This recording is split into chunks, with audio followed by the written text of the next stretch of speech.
country, friends, is this? This is Illyria, lady. And what should I do in Illyria? My brother, he is in Elysium.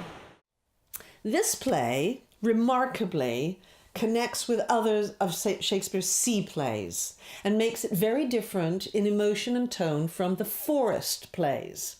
In the forest, like in A Midsummer Night's Dream or As You Like It, if you bumble around the forest long enough, you're going to find a way out. You're going to find a path. You're going to walk into a tree that you've seen before. There's going to be something that you can recognize. You drop something, you pick it up. If you fall into the sea, you're gone.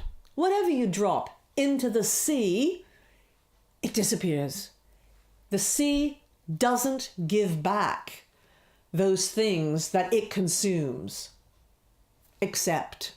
And the miracle of this play and the other sea plays is that they belch forth occasionally what they've consumed and throw it up on land. So The Tempest is like that. Pericles is like that. Those plays that give back what it looks like they have taken irretrievably and permanently. Who governs here? A noble duke. In nature as in name. What is his name? Orsino. Orsino. I have heard my father name him. He was a bachelor then. And so is now. Or was so very late. Then 'twas fresh in murmur. As you know, what great ones do, the less we'll prattle of. That he did seek the love of fair Olivia. Pitching up as a survivor in Illyria, Viola has a problem. She needs shelter. She needs patronage. She asks a question, where can I go?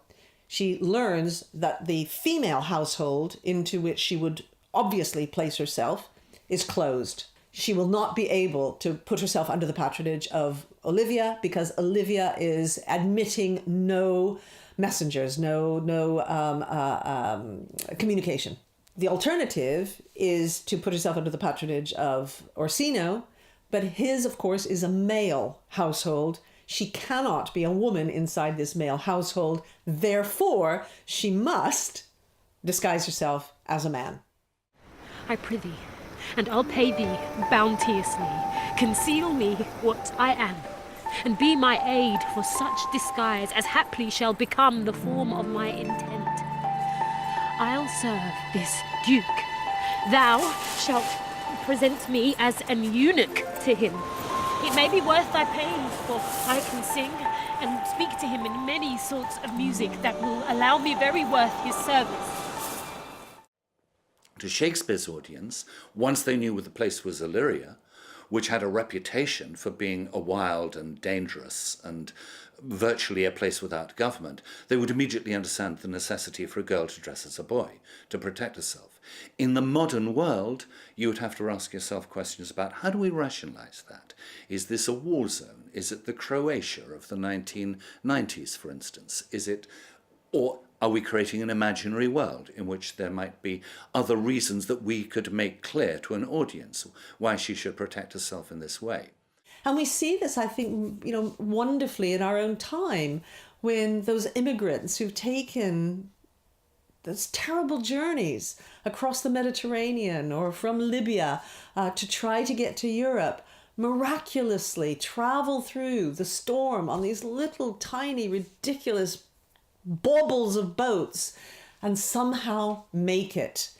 The story of this play is about people making it, like Viola and Sebastian, but it's also about love making it. Not in the way love consumes and becomes about the self, as it is for Orsino, but the way love turns itself inside out and gives up, delivers, makes possible transformed lives by miracle.